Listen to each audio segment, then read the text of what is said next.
with a grateful heart, give thanks to the Holy One. Exodus 17. The whole congregation of the Israelis set out from the desert of Sin, traveling from place to place according to the command of the Lord. They camped at Rephidim, but there was no water for the people to drink. The people quarreled with Moses, "Give us water to drink." Moses told them, "Why are you quarreling with me? Why are you testing the Lord?"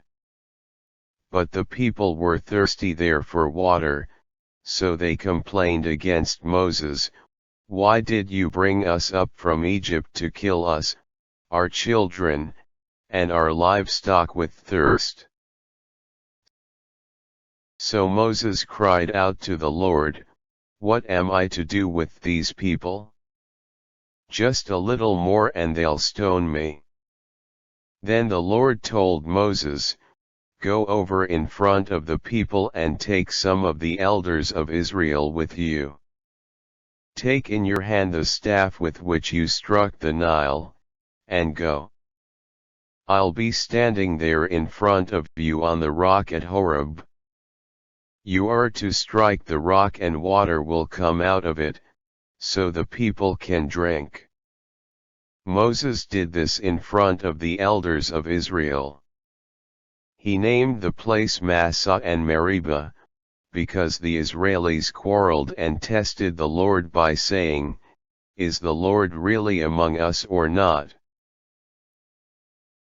After this, the Amalekites came and fought with the Israelis at Rephidim. Moses told Joshua, "Choose some men for us and go out to fight against the Amalekites. Tomorrow I'll stand on top of the hill with the staff of God in my hand." So Joshua did as Moses told him and fought against the Amalekites, while Moses, Aaron, and Hur went up to the top of the hill. Whenever Moses raised his hand, the Israelis prevailed, but when his hand remained at his side, then the Amalekites prevailed. When Moses' hands became heavy, they took a stone and put it under him, and he sat on it. Aaron and Hur supported his hands, one on one side and one on the other, and so his hands were steady until the sun went down. Joshua defeated Amalek and his army using swords. Then the Lord told Moses, "Write this in a book as a memorial and recite it to Joshua.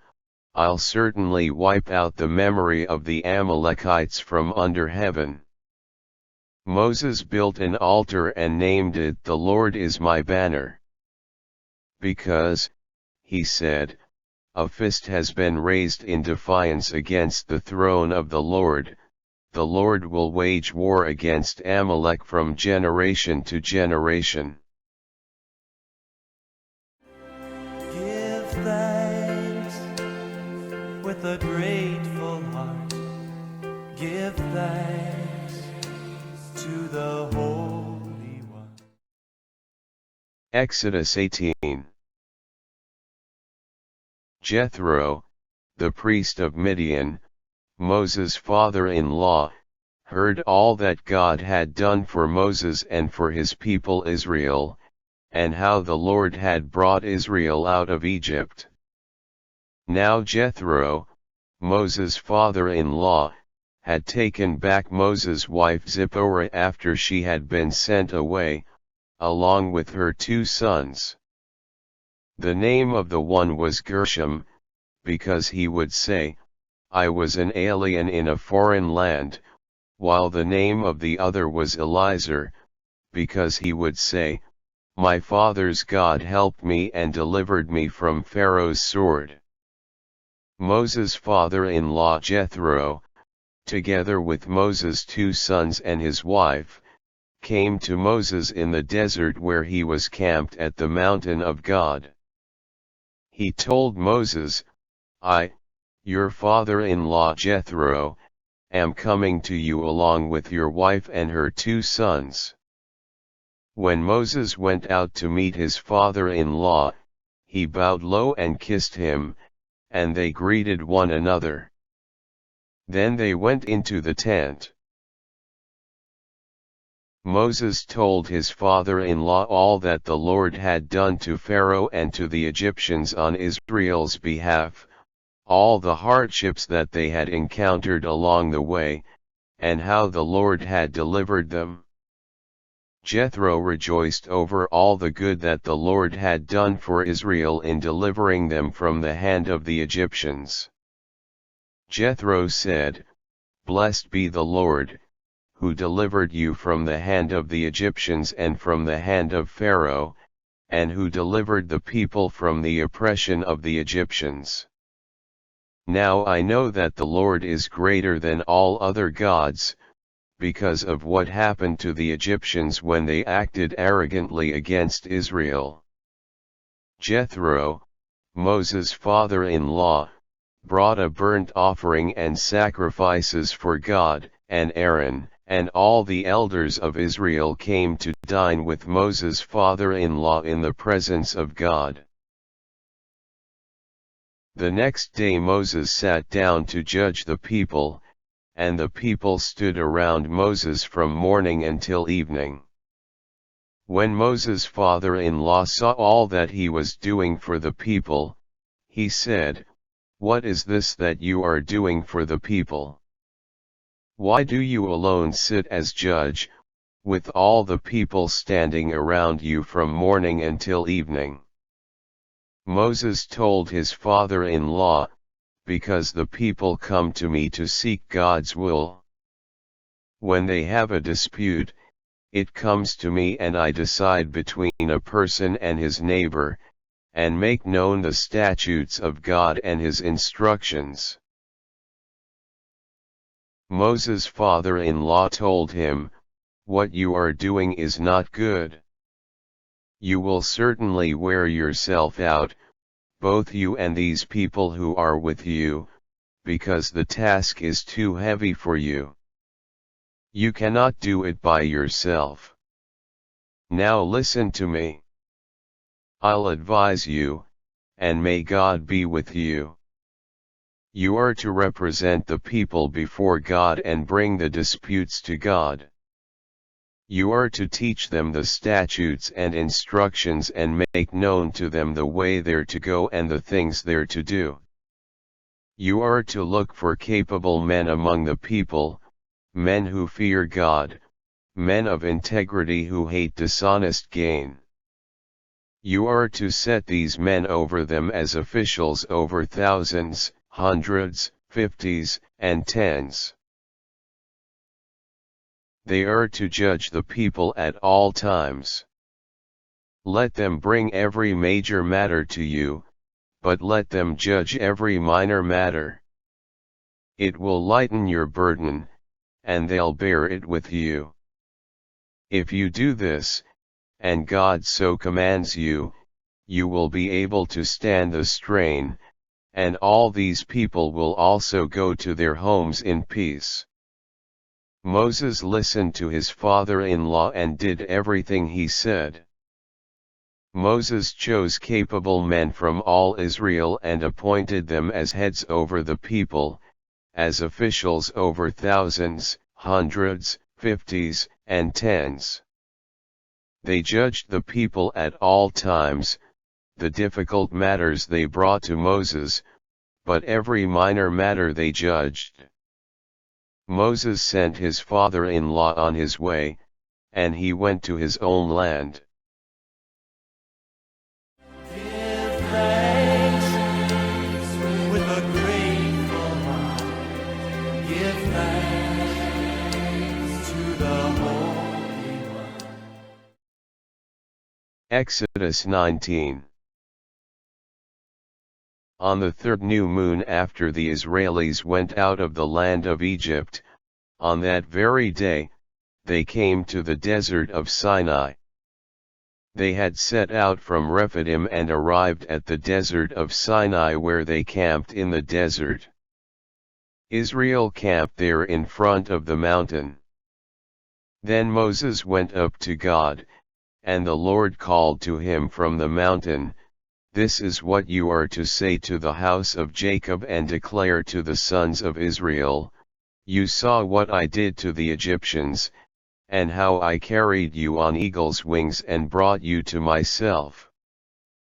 And now if you carefully obey me and keep my covenant, you are to be my special possession out of all the nations, because the whole earth belongs to me, but you are to be a kingdom of priests and a holy nation to me.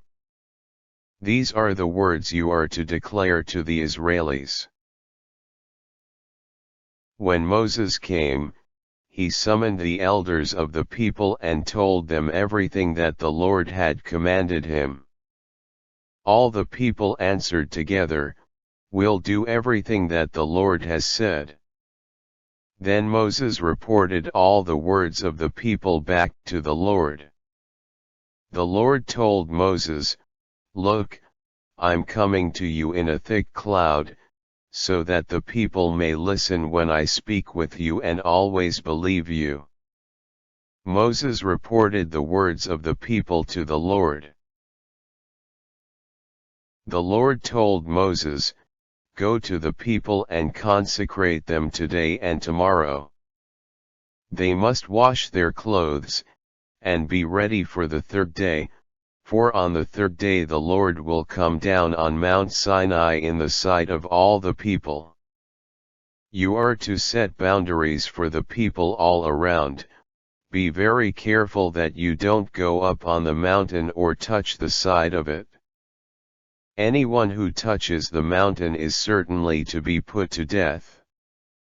No hand is to touch that person, but he is certainly to be stoned or shot, whether animal or person, he is not to live. They are to approach the mountain only when the ram's horn sounds a long blast." When Moses went down from the mountain to the people, he consecrated the people, and they washed their clothes. He told the people, "Be ready for the third day, don't go near a woman." When morning came on the third day, there was thunder and lightning, with a heavy cloud over the mountain, and the very loud sound of a ram's horn. All the people in the camp trembled. Moses brought the people from the camp to meet God, and they stood at the base of the mountain. Mount Sinai was completely enveloped in smoke because the Lord had come down in fire on it. Smoke went up from it like smoke from a kiln, and the whole mountain shook violently. As the sound of the ram's horn grew louder and louder, Moses would speak and God would answer with thunder.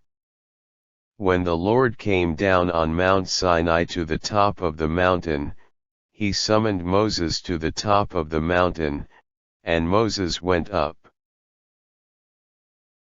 The Lord told Moses, "Go down and warn the people so they don't break through to look at the Lord, and many of them perish. Even the priests who approach the Lord must consecrate themselves. Otherwise, the Lord will attack them." Moses told the Lord, "The people cannot come up to Mount Sinai because you warned us, set boundaries around the mountain and consecrate it." The Lord told him, "Go down, and come back up with Aaron, but the priests and the people must not break through to go up to the Lord. Otherwise, he will attack them." So Moses went down to the people and spoke to them. Give thanks with a grateful heart.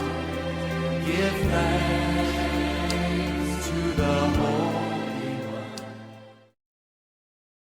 Exodus 20. Then God spoke all these words. I am the Lord your God, who brought you out of the land of Egypt, from the house of slavery. You are to have no other gods as a substitute for me. You are not to craft for yourselves an idol or anything resembling what is in the skies above, or on earth beneath, or in the water sources under the earth.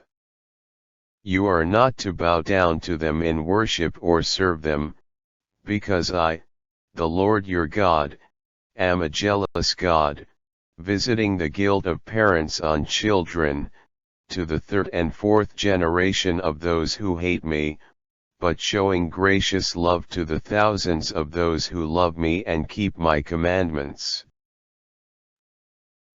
You are not to misuse the name of the Lord your God, because the Lord will not leave unpunished the one who misuses his name.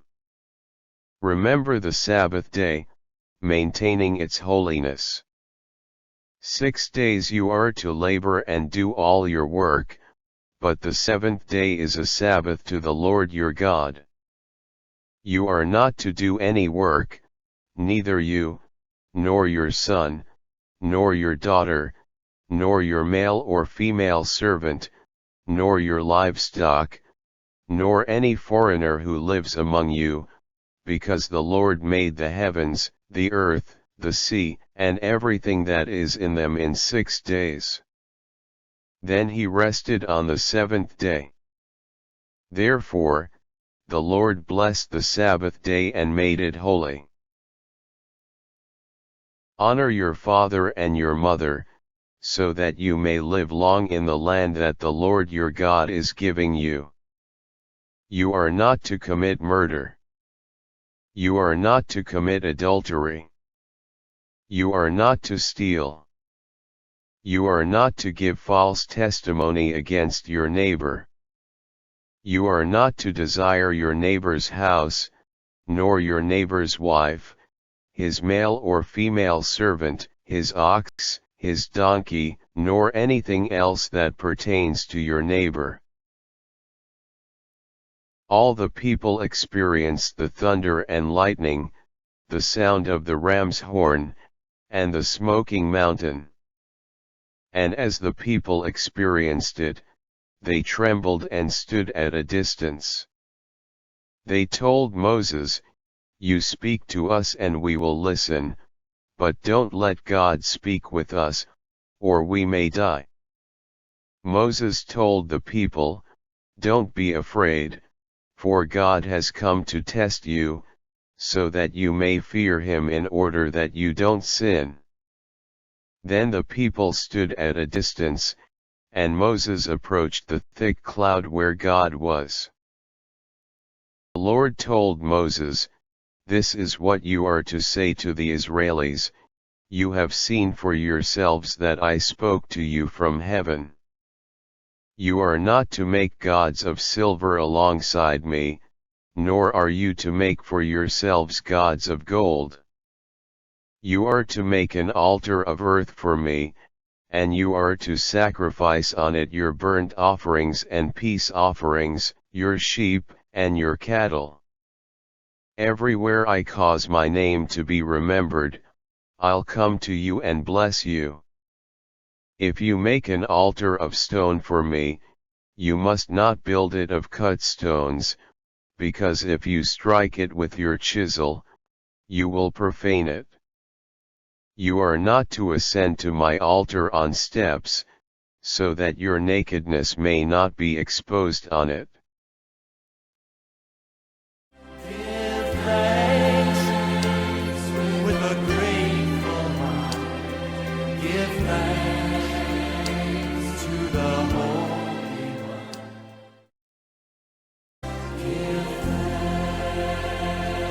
We give thanks to